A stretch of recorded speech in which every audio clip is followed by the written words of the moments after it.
Assalamualaikum warahmatullahi wabarakatuh. Perkenalkan, kami dari kelompok 7 yang beranggotakan Bapak Muhammad Hajiki dan saya sendiri Bapak Muhammad Helmi. Di sini kami akan memaparkan hasil tugas kelompok kami yang berjudul Dampak Utang Daerah Terhadap Pembangunan Ekonomi dan Sosial, Analisis Kontribusi dan Resiko Keberlanjutannya. Tugas ini merupakan pemenuhan dari tugas mata kuliah Manajemen Pembiayaan, Pembangunan dan Aset Daerah di bawah dosen pengampu Bapak Dr. Insinyur Sahrial Siddiq.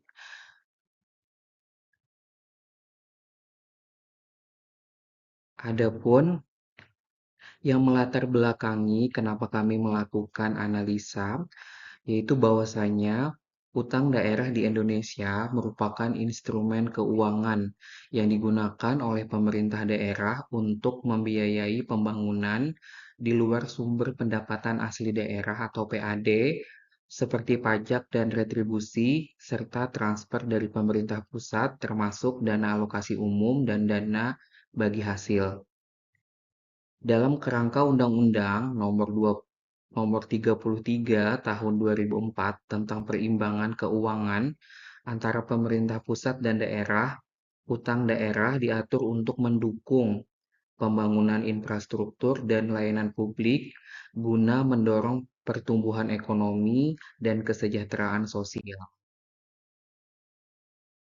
Adapun beberapa poin yang akan kami bahas di dalam analisa ini, yaitu ada 4 hal. Yang pertama adalah kontribusi utang daerah terhadap pembangunan ekonomi.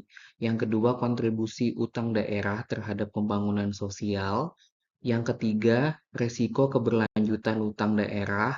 Dan yang keempat adalah keseimbangan antara pembayaran utang dan alokasi anggaran. Baik, yang pertama adalah analisa kontribusi utang terhadap pembangunan ekonomi. Menurut Pratama dan Wahyudi, pada tahun 2022, utang pemerintah termasuk di tingkat daerah dapat meningkatkan pertumbuhan ekonomi melalui peningkatan belanja modal yang didanai untuk meningkatkan permintaan agregat, sementara dalam perspektif penawaran, utang mendukung akumulasi modal fisik seperti jalan, pelabuhan, dan pembangunan ekonomi lainnya. Dalam data nasional yang kami gunakan pada tahun 2022, total utang daerah di Indonesia itu mencapai 14,8 triliun dengan mayoritas digunakan untuk infrastruktur sebesar 60% dan pembangunan ekonomi lainnya sebesar 25%. Adapun di sini kami mencoba untuk membuatkan best practice yaitu pada pembangunan bendungan Kamijo di Kabupaten Bantul, Daerah Istimewa Yogyakarta yang didanai melalui pinjaman daerah. Menurut analisa dari Dirjen Jalan dan Kemenkyu pada tahun 2021, proyek ini meningkatkan produktivitas pertanian sebesar 15% dan menciptakan 500 lapangan kerja temporer selama konstruksi dan berkontribusi pada PDRB lokal sebesar 0,8% pada tahun pertama operasional. Yang kedua, analisa kontribusi utang daerah terhadap pembangunan sosial.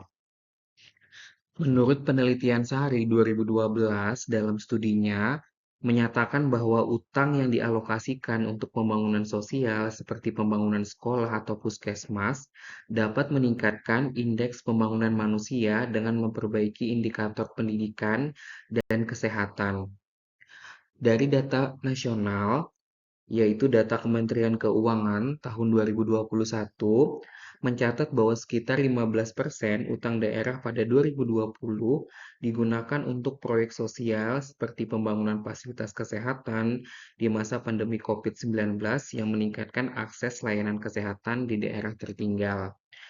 Kemudian di Indonesia, khususnya di Kabupaten Bantul, pembangunan bendungan Kamijo tidak hanya meningkatkan ekonomi, tetapi juga akses air bersih untuk 10.000 rumah tangga, berkontribusi pada penurunan angka stunting sebesar 3% dalam 2 tahun.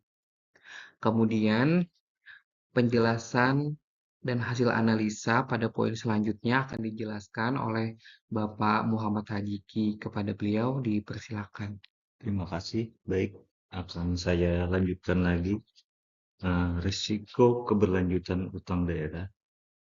Meskipun utang daerah dapat mendorong pembangunan, risiko keberlanjutannya menjadi perhatian utama, terutama terkait kapasitas fiskal, beban utang, dan tata kelola. Peningkatan utang publik daerah yang tinggi dapat mengancam kesinambungan fiskal pemerintah daerah. Selain itu, pengelolaan utang yang tidak terkontrol dapat menyebabkan beban keuangan yang berat, penurunan kualitas layanan publik, risiko kebangkrutan daerah, dan peningkatan risiko finansial.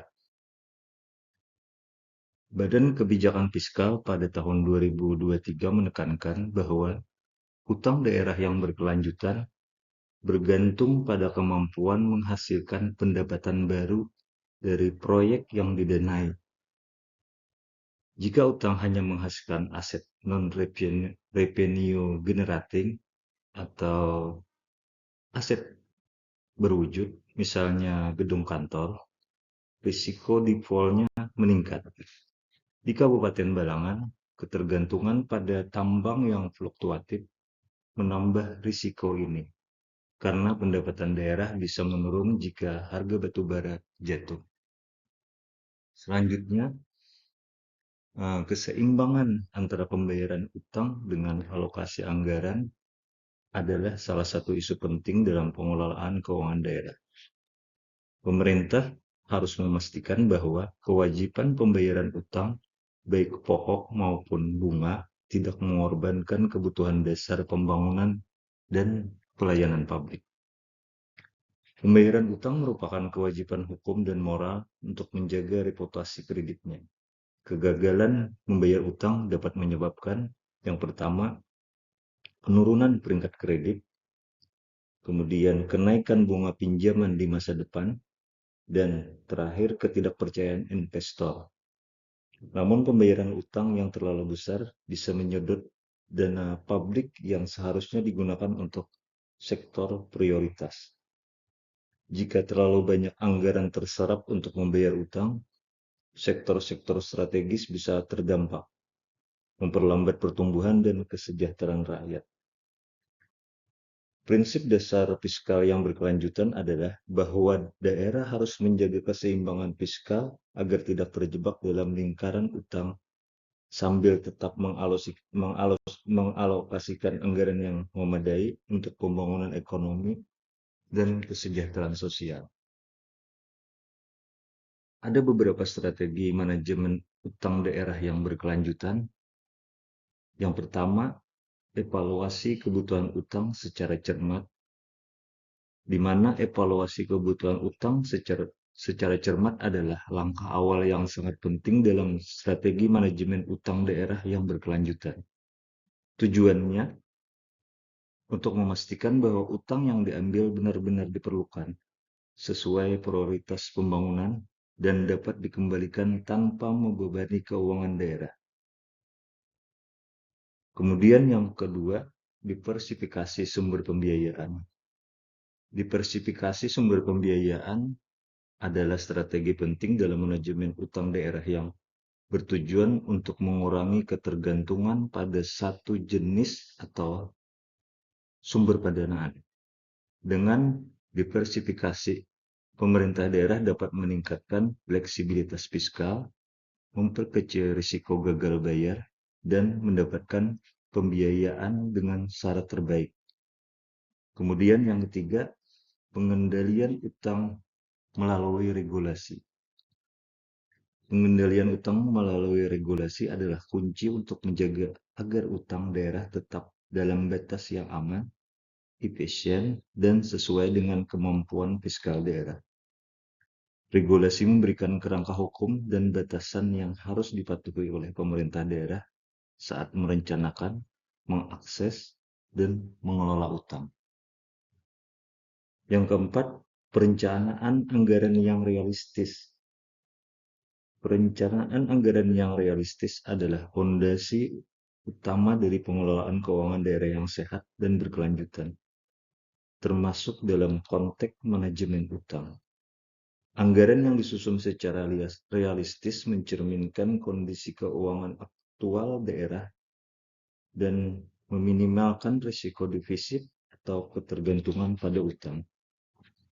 Yang kelima, fokus pada investasi produktif. Salah satu strategi penting dalam manajemen keuangan daerah dan utang daerah yang berkelanjutan adalah fokus pada investasi produktif. Dengan memprioritaskan pembiayaan pada investasi yang menghasilkan manfaat ekonomi dan sosial jangka panjang. Pemerintah daerah tidak hanya dapat meningkatkan kesejahteraan masyarakat, tetapi juga memperkuat basis fiskal untuk masa depan. Kemudian yang terakhir, koordinasi pemangku kepentingan. Salah satu aspek yang krusial dalam manajemen utang daerah dan perencanaan pembangunan secara keseluruhan. Tanpa koordinasi yang baik, risiko kegagalan proyek, tumpang tindih kebijakan, dan rendahnya akuntabilitas akan meningkat. Koordinasi yang kuat memastikan bahwa seluruh pihak terkait memiliki pemahaman dan komitmen yang sama terhadap tujuan pembangunan dan pengelolaan keuangan daerah secara berkelanjutan. Adapun rekomendasi dan evaluasi yang kami sarankan. Yang pertama, utang daerah jika dikelola secara terarah dan akuntabel dapat menjadi instrumen strategis untuk mempercepat pertumbuhan ekonomi dan peningkatan kesejahteraan sosial. Di daerah yang kapasitas fiskal dan kelembagaan yang baik, utang daerah dapat berkontribusi 5-6% terhadap PDRB-nya. Penggunaan utang untuk infrastruktur strategis, misalnya jalan, air bersih, energi lokal, akan mampu yang pertama meningkatkan konektivitas, kemudian mendorong aktivitas ekonomi lokal, terus menarik investasi swasta. Dari data empiris menunjukkan bahwa di beberapa daerah, utang yang dialokasikan untuk proyek pendidikan, kesehatan, dan layanan dasar berkontribusi terhadap kenaikan IPM hingga 2 poin. Utang daerah adalah alat fiskal yang potensial, bukan beban, asal digunakan secara bijak dan produktif. Kemudian yang kedua, ketidakseimbangan antara beban pembayaran utang dan manfaat pembangunan adalah risiko nyata yang bisa mengganggu keberlanjutan fiskal daerah dan merugikan masyarakat dalam jangka panjang. Utang daerah adalah alat, bukan tujuan. Tanpa perencanaan matang, diversifikasi pendapatan, dan tata kelola yang kuat, utang bukan hanya gagal mensejahterakan, tapi justru menjadi beban fiskal jangka panjang yang menekan generasi mendatang.